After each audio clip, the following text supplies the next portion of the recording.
হাসার ট্রাই করবে, মাথাটা একটু উঁচু করতে, ওদের ট্র্যাক করার অ্যাবিলিটিটা, ফোকাস পাওয়ারটা বেড়ে যাবে। আসসালামু আলাইকুম, it's me Rimu, A former teacher and a mother of one child. আজকে কথা বলবো 0 থেকে 3 মাস বয়সী বাচ্চাদের ডেভেলপমেন্টাল মাইলস্টোন নিয়ে। কি মাইলস্টোন আসলে ওরা অ্যাচিভ করতে পারে এই বয়সে, এবং এই মাইলস্টোনগুলো অ্যাচিভ করার জন্য কিছু হেল্পফুল অ্যাক্টিভিটি আইডিয়া নিয়েও কিন্তু আজকে আমি কথা বলবো। সো 0 to 3 মান্থস, বাবু একেবারেই নতুন, মাও একেবারেই নতুন। সো আমরা কি করতে পারি? শুরুতেই বাবুর সাথে কাডলিং, অবশ্যই ফেস টু ফেস মা বাবা বাচ্চাদের সাথে অনেক কথা বলবো। যখন যা করছি, যখন শুয়ে আছি, যখন বাবুর ডাইপার চেঞ্জ করছি, যখন বাবুকে ফিট করাচ্ছি, যখন বাবুর সাথে খেলা করছি, সব ব্যাপার নিয়ে বাবুর সাথে অনেক আলোচনা করব। বাবু বুঝতে পারবে না, এই তো না, বাবুরা কোনো ওয়ার্ডস বুঝতে পারবে না, কিন্তু তারা কিন্তু ইমোশন বুঝতে পারে, তারা আপনার কথার ধরন বুঝতে পারবে। যখন আপনি ওদেরকে আদর করে কথা বলবেন, ওরা কিন্তু অনেক স্মার্ট হয়। সো এই ফেস টু ফেস কথা বলা কিন্তু একটা অ্যাক্টিভিটি। বাচ্চারা যখন জন্মায় তখন কিন্তু ওরা অনেক দূরে দেখতে পারে না, 30 সেন্টিমিটার অথবা 12 ইঞ্চেস এইটুকুই কিন্তু ওরা দেখতে পারে। অথবা আপনি বেবিকে যখন খাওয়াচ্ছেন, সেখান থেকে আপনার ফেসটা যত দূরে, ওইটুকু দূরত্ব কিন্তু বাচ্চা দেখতে পারে। সো আমরা যখন কথা বলবো এদের সাথে, সেক্ষেত্রে যে মাইলস্টোনগুলো ওরা অ্যাচিভ করতে পারবে সেগুলো হচ্ছে, ওরা 3 মাসের মধ্যে আপনাকে মিমিক করার ট্রাই করবে। এই যে দুষ্টু বাবা, তুমি একটু হাসার ট্রাই করবে। আব্বা, বাবা, আপনার কথার রেসপন্সে একটু আ উ কু কুইং সাউন্ড করবে। তারপরে আপনি যদি একটু সাইড হয়ে কথা বলেন, তখন কিন্তু ও তাকানোর চেষ্টা করবে যে সাউন্ডটা কোন দিক থেকে আসছে। আপনি যদি কথা বলার সময় এদিক থেকে ওদিকে হন, তখন কিন্তু ওরা ফলো করার ট্রাই করবে যে আপনি কোথায় আছেন, ভয়েসটা ফলো করার ট্রাই করবে। বাবা, আব্বু। সো ভিজুয়াল অ্যান্ড হিয়ারিং মাইলস্টোনের ক্ষেত্রে এই অ্যাক্টিভিটিটা কিন্তু খুবই গুরুত্বপূর্ণ।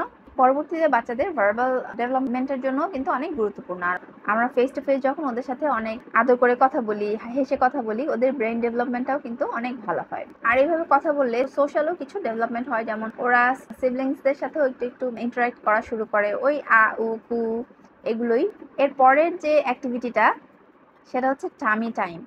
আমরা অনেক বেশি বাচ্চাকে নিউবর্ন থেকেই টামি টাইম দেওয়া শুরু করব, বাট অবশ্যই প্রিম্যাচিউর বেবির ক্ষেত্রে না। প্রিম্যাচিউর বেবির ক্ষেত্রে আপনার ডক্টরের পরামর্শ নিয়ে অবশ্যই সেটা করবেন, যেটা আমার নিজেরও করতে হয়েছে। আমার বেবি প্রিম্যাচিউর ছিল, ওকে আমি টামি টাইম অনেক দেরিতে করতে দিয়েছি, কারণ আমার ডক্টর নিষেধ করেছিলেন।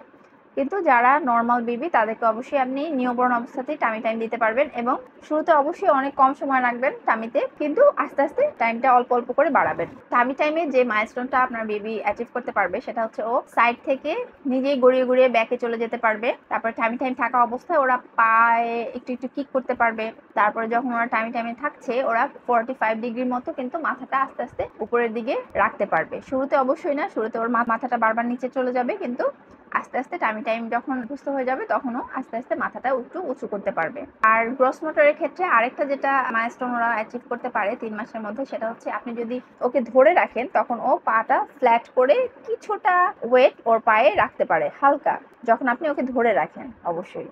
আর এছাড়া ওরা 4 উইকসের পর থেকে অবজেক্ট ট্র্যাক করার অবস্থায় চলে আসে, যেহেতু ওরা ছোট থাকতে কোনো কালার চিনে না, সাদা কালোই দেখতে পায় বা অনেক বেশি কন্ট্রাস্ট কালার দেখতে পায়। সো আপনি যখন ওদের চোখের সামনে সাদা কালো কোনো পেপার অথবা কাপড় এদিক থেকে ওদিকে নিয়ে যান, তখন কিন্তু ওরা ওই অবজেক্টটার দিকে তাকিয়ে তাকিয়ে ফলো করতে পারে, ওদের ট্র্যাক করার অ্যাবিলিটিটা গ্রো করে তখন থেকে। সো আরেকটা অ্যাক্টিভিটি আমরা বাচ্চাদেরকে দিতে পারি, যেটা হচ্ছে ওরা যখন শুয়ে থাকে ব্যাকে, ওদের উপরে কিছু টয় আমরা হ্যাং করে দিতে পারি, যেটা মুভ হয়। ছোট বাচ্চারা তো অনেক বেশি দেখতে পারে না, সো খেলনাগুলো নিচে নামিয়ে দিতে হবে। সো যখন ওরা ওই টয়ের মুভমেন্টটা দেখবে, তখন কিন্তু ওদের ভিজুয়াল যে ট্র্যাকিংটা, এই স্কিলটা আরো বেশি ডেভেলপ হবে, এবং ওদের ফোকাস পাওয়ারটা বেড়ে যাবে। ছোট থাকতে কিন্তু বাচ্চাদের ফোকাস একদমই থাকে না, কিন্তু টয় যদি ওদের মাথার উপরে ঝুলিয়ে দেওয়া যায়, তখন ওদের ফোকাসটা আস্তে আস্তে বেড়ে যায়, ওই টয়ের দিকে ওরা অনেকক্ষণ তাকিয়ে থাকতে পারে। আর আরেকটা ব্যাপার যেটা ডেভেলপ হয় 3 মাস বয়সে, সেটা হচ্ছে অ্যাওয়ারনেস অফ হ্যান্ড মুভমেন্ট। ওদের যে একটা হাত আছে, সেই ব্যাপারে ওরা অ্যাওয়ার হয়। ওরা তখন হাত দিয়ে কিছু একটা গ্র্যাব করতে পারে। আর যে কোনো টয় যদি আপনি ওদের হাতে দিয়ে দেন, তখন ওরা ওই টয়টা অনেক ভালো করে গ্র্যাব করতে পারে, কিন্তু লেট গো করতে পারে না, ওরা সহজে এটা ছেড়ে দিতে পারে না। ধরতে পারে ঠিকই, কিন্তু ছেড়ে দিতে পারে না। এই সময়টাই কিন্তু তখন দেখা যায় যে বাচ্চারা মায়ের হেয়ার অনেক জোরে ধরে রাখে, কিন্তু তখন ছাড়ানোটা অনেক বেশি টাফ হয়ে যায় বাচ্চাদের হাত থেকে হেয়ারটা। সো তখন আপনারা যেটা করতে পারেন, বাচ্চাদের হাতটা একটু এভাবে করে বাঁকিয়ে দিতে পারেন, তখন কিন্তু ওরা গ্র্যাবিং হাতটা ওরা রিলিজ করে দিবে, ওরা কিন্তু ছেড়ে দিবে। সো এই তো ছোট ছোট কিছু ডেভেলপমেন্ট হয়। এরপরে আমি ইনশাল্লাহ বাচ্চাদের 3 থেকে 6 মান্থসে যেসব মাইলস্টোন অ্যাচিভ করতে পারে সেই সম্পর্কে আলোচনা করব, এবং অবশ্যই স্কিলগুলো ডেভেলপ করার জন্য কিছু অ্যাক্টিভিটিস আইডিয়া আপনাদেরকে দেওয়ার ট্রাই করব। তো সবাই ভালো থাকেন, আল্লাহ হাফেজ।